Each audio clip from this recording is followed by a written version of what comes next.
Folding a thin piece of washi in half.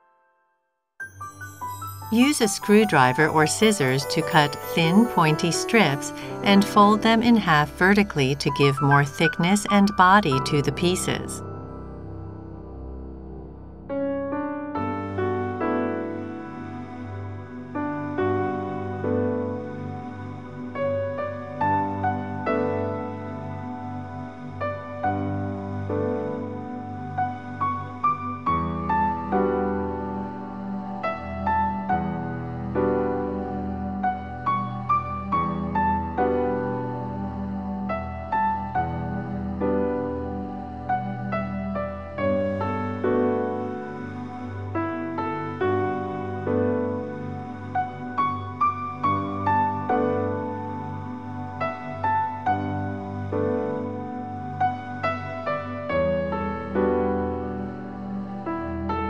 This technique is ideal for making plant stems and other pieces with sharp ends.